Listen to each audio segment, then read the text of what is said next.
Welcome to another edition of Real Talk. We are on season 2, episode 3. Yeah, we're 3. All right, we're on episode 3. It's been a long Good week. start. It's been a long week, but we're excited tonight because we're going to cover some of the news that kind of struck us this week.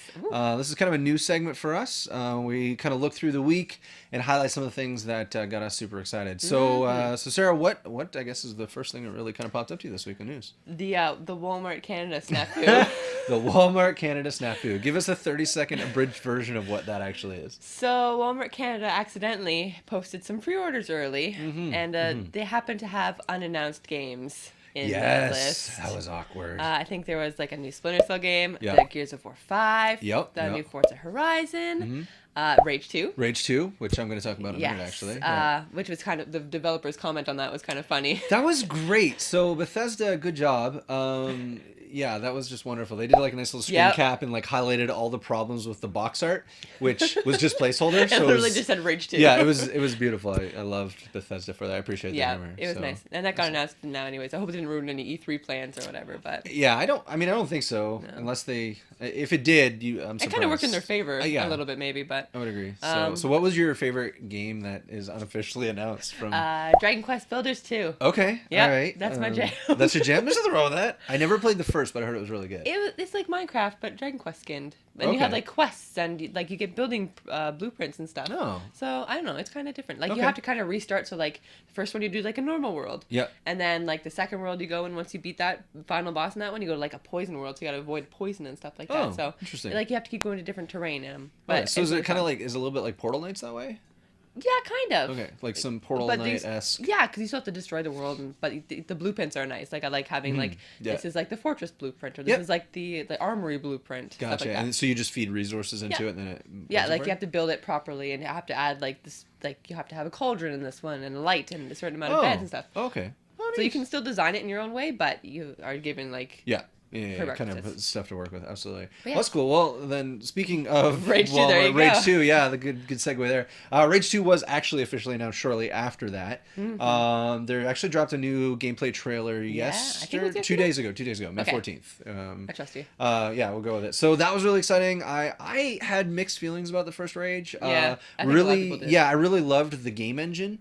But it was beautiful. It was a gorgeous game. Like I think it had the ID Tech or the id Tech 5 it was one engine. of the first ones I think that did. Yeah, and it is a great engine. It's held up really well. It's aged very well. I think what threw people off was that it was an id game that wasn't Doom.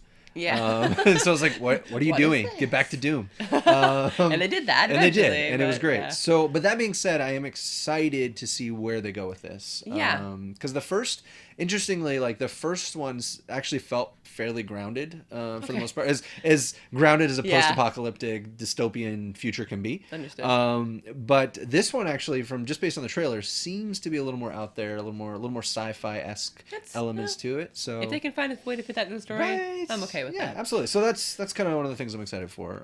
So that's new. That's good. That is new and good. What about you? What was the second thing you were excited about? The NES Classic coming back out. Oh, the NES Classic. Yeah. Okay. I think the SNES is kind of coming back out too. I think it's on June 29th. Is that when? Wait, is that the NES or the SNES? Both of them. Oh, they're both coming out on June 29th. Oh, I didn't realize that. Okay. I think. Don't quote me. I'm pretty sure though. You're good. I believe you. But I'm just at a point where it's like I have the SNES Classic, and I'm kind of like, he's missing his younger brother. Do I have to get him now? Like this is my second chance. This is meant to be. It's true. But then it's like there's nothing I'd play on there.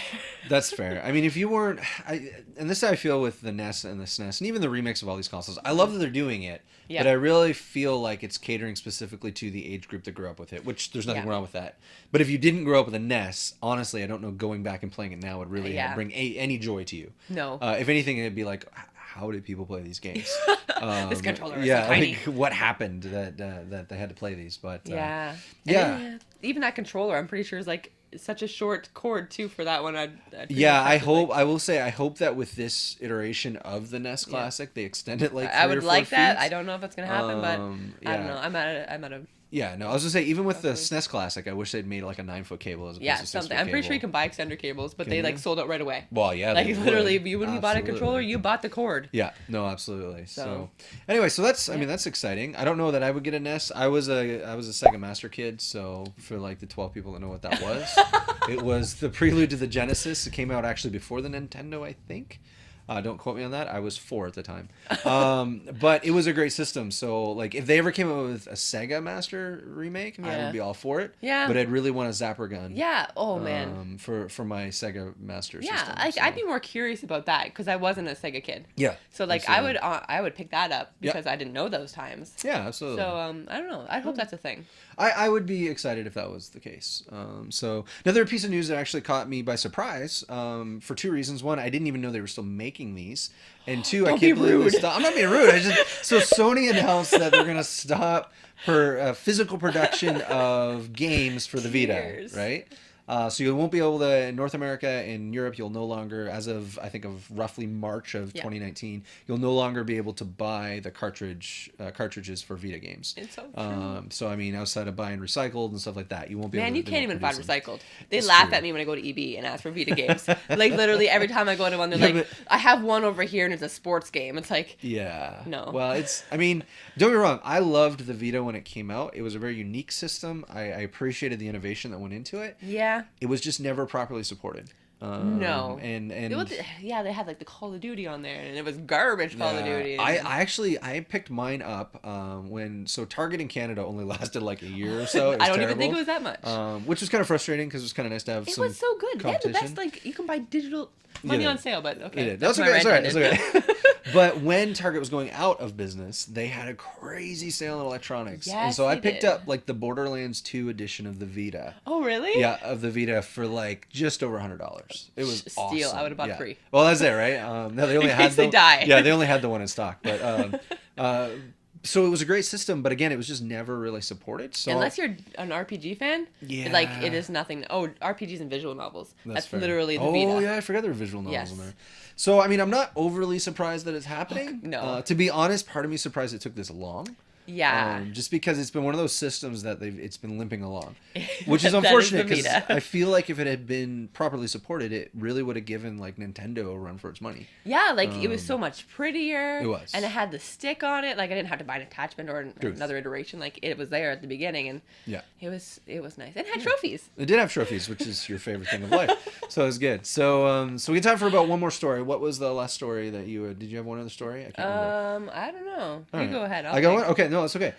So one other story that I'm super excited about actually drops tomorrow being May 17th, if you're watching this later, is Yonder. The Dreamcatcher Chronicles is coming to Switch. If you have not played that game, pause this, get on your Switch and pre-order it. I think there's still actually until tomorrow the pre-order bonus is on. Oh, what's the bonus? Or not bonus, sorry, the Don't sale. lie to me. The sale. Oh, yeah, the sale price. It's like 10% off or, I don't know, some crazy amount.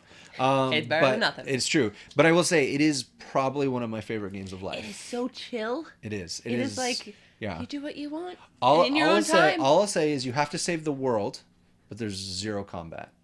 So good luck with that. Yeah, but true. That being said, it's one of the most satisfying games I've ever played. Yeah, I liked it. Like I always felt like I was doing something, even though it was at my own pace. Yeah, and personally, I think it is like the perfect game to bring to the Switch. Oh, 100%. That mobility of just being able to run with it, and it's so a great pick up on and the play. go. It is. So I'm very excited that's coming out. Yep. So that's kind of the news that caught me this last week. I mean, technically the Yonder thing we've known for a while, but the actual release date was this week, so that makes me super happy. So I thought of one thing. You did? Okay, go ahead. Absolutely. The Sony press conference. Yes. They announced what it's gonna be, and it kind of worries me. Okay, what's the like in a previous video I said how one of my E3 worries was that the Sony press conference is gonna be like last year and be a whole bunch of trailers. Turns out it's gonna be like that again probably. No. It's like, I'm sorry. Okay, I'm an RPG fan, and I know Sony doesn't love their RPGs as much as they love their Last of Us and stuff like that. But apparently most of the show is going to be like a deep dive into Death Stranding and The Last of Us and Spider-Man. It's like so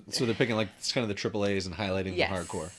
Gotcha. So I don't know. I miss like the Last Guardian is actually going to be coming and Shenmue 3 is a thing, and it's like that was exciting, and I was like at my TV yelling, and now it's like.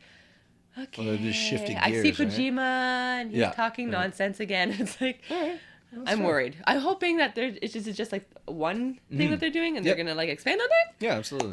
But the hope is slowly dying. No, that's fair. That's fair. Well, hopefully some things do come out of it that are decent for you, and and I think that's pretty much all the news that we kind of hit on, that we like, that we were kind of encouraged by or discouraged by, depending on your point of view. But we thank you so much for watching this episode. And again, if there's a piece of news that you were excited about, or if you had thoughts or comments on the stuff that we talked about, definitely write that down for us. Let us read that so we can get back to you on it. We want this to be a conversation, and we like talking about video games. We can talk forever. We really could. We've tested the theory, but we want to hear from you guys too. So leave some comments. Let us hear from you. And like the video, subscribe, share with all your friends. So anyway, until next time, thank you so much for watching.